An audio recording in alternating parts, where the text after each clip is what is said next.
Assalamualaikum warahmatullahi wabarakatuh.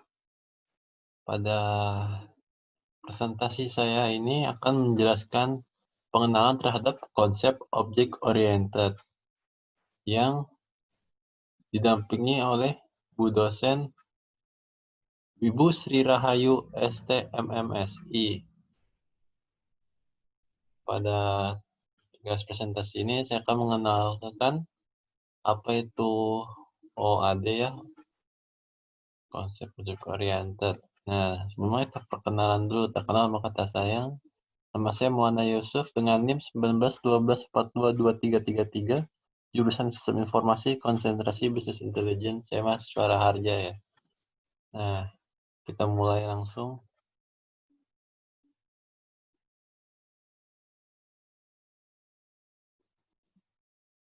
Objek oriented ini punya sejarah. Yang pertama, dia berorientasi objek. Berarti bahwa kita mengorganisasi perangkat lunak sebagai kumpulan dari objek tertentu yang memiliki struktur data dan perilakunya. Kedua, konsep awal programming atau basic dengan kekuatan GO statement ini merupakan non-procedural language. Procedural language atau bahasa pemrograman terstruktur menghilangkan kelemahan GTO konsep non-procedural language. Contohnya ada empatnya, ada Pascal, COBOL, Fortran, Basic, dan lain-lain. Nah, di OOD kita pasti akan kenal nih yang namanya UML. Kita mulai dari UML itu singkatan dari Unified Modeling Language, yang berarti bahasa pemodelan standar. Menurut Connells tahun 2003, diagram yang digunakan ada 6, use case diagram, class diagram, state diagram, activity diagram, sequence diagram, dan lain-lain. Sistem informasi. Nah, proses kumpulan komponen yang saling terrelasi, yang mengumpulkan data, manipulasi data, menyebarluaskan data dan informasi, menyediakan feedback untuk mencapai suatu tujuan. Contoh ada ATM, Ireland Reverse Session System, Co-Zero Session System. Nah, sekarang data dan informasi nih. Data itu raw facts, artinya fakta dasar. Contohnya ada nama key atau process register, dan informasi itu sekumpulan fakta yang terorganisir sedemikian rupa sehingga memiliki nilai lebih dari fakta yang bermanfaat bagi pengguna. Contohnya ada jumlah orang yang registrasi pada suatu kursus yang melebihi kuota. Nih, proses mengubah data menjadi informasi. Ada data, kemudian berubah menjadi proses transformasi. Di proses transformasi itu kita melakukan menerapkan pengetahuan dengan memilih, mengatur, dan memanipulasi data, dan jadilah informasi. Ada dua hal yang harus diperhatikan, tapi sering diabaikan. Yang pertama, informasi mudah untuk dihasilkan atau ditampilkan melalui transformasi sesuai keinginan atau easy to generate information. Yang kedua, informasi susah untuk mendapatkan informasi yang berguna. Difficult to generate valuable information. Next slide, ada karakteristik informasi berharga. Mulai dari accurate dan memiliki errors hingga secure, yang dapat diakses oleh hak yang berhak. Ada 13 karakteristik informasi berharga ya, bermanfaat untuk dipahami. Next, ada 3 komponen sistem informasi. Yang pertama ada input, kemudian menjadi processing, dan menghasilkan output.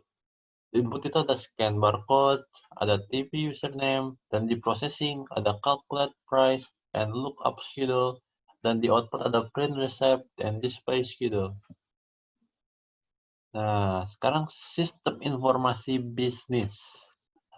Itu ada perdagangan elektronik, e-commerce, ada sistem pemrosesan transaksi, TPS dan perusahaan, perancangan sumber daya ERP, sistem pendukung informasi dan keputusan DSS, dan sistem informasi bisnis tujuan khusus, atau kecerdasan buatan AI, artificial intelligence, nah, sistem paket dan virtual realitas. Ya, di e-commerce ini ada business to consumer, business to business, and consumer to consumer. Dan di ERP atau Transaction Processing System ada TPS dan ERP Planning System. Nih, di Payroll Transaction Processing System itu ada dari host worker atau parent menjadi payroll transaction processing hingga menjadi payroll checks. Nah, MES, Management Information System, itu adalah laporan jumlah komponen yang harus dijual, laporan budget, laporan jumlah komponen yang diproduksi, dan DSS. Pada organisasi sering dilakukan pengambilan keputusan, hingga fokus dari DSS adalah pada efektivitas pengambilan keputusan. Ada system development, performance-based information system, roles, function, and careers in the information system department. Nah, ini kayak judulnya ada nih ya, ada object-oriented. Object-oriented programming mengarah pada konsep objek. Akhir tahun 1960 diperkenalkan pertama kali dengan bahasa Stimula. Tahun 1970 dikembangkan Smalltalk. Bahasa pemrograman lain adalah Clipper 5.2, Java, Prolog, dan lain-lain. Nah, di Visual Object-Oriented Programming tahun 1991 diperkenalkan pertama kali dengan bahasa Visual Basic oleh Microsoft. Bahasa pemrograman lainnya ada Visual C++, Visual Foxtrot 3.0, Corba, hingga dan lain-lain. Nah, di objek itu ada kelas. Kelas adalah tempat berkumpul objek yang merupakan ciri khas pemrograman berorientasi objek. Nah, di sejarah object-oriented, count. Objek punya sejarah nih. Pengembangan orientasi objek merupakan cara berpikir baru tentang perangkat lunak berdasarkan abstraksi yang terdapat dalam dunia nyata. Dalam konteks pengembangan menunjuk pada bagian awal dari siklus hidup pengembangan sistem, yaitu survei, analis, desain, implementasi, dan pemeliharaan sistem. Hal yang lebih penting dalam pengembangan berorientasi objek adalah konsep mengidentifikasi dan mengorganisasi domain aplikasi daripada penggunaan bahasa pemrograman berorientasi objek atau tidak. Di dua konsep pemodelan berorientasi objek hingga bahkan dapat alat pemrograman dapat memiliki berbagai sasaran bahasa pemrograman dan basis data sebaik dengan bahasa pemrograman berorientasi objek. Ada metodologi objek oriented, ya, tahap-tahapnya tuh SDLC dari analisa hingga karakteristik. Nah, dari karakteristik objek ini ada identity hingga behavior. Dan pemodelan objek oriented dengan non-objek itu perbedaannya spesifik nih. Metodologi non-objek adalah melalui penggunaan alat, data, dan proses, dan bahasa pemrograman.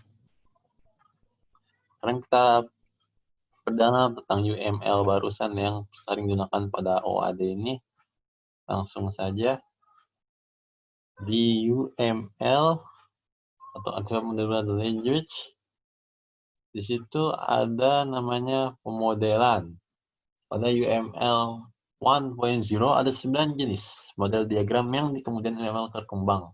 Menjadi UML 2.0 menjadi 13 jenis model diagram sebagai berikut. Nih, yang pertama itu ada activity, use case, class, communication. Ada kegunaan dan juga turunannya. Mereka pada UML 1.0. Kemudian di diagram yang berikut ada di component diagram, deployment diagram, object diagram, and patch cake diagram. Mereka pasti pada turunan UML 1.0 ya.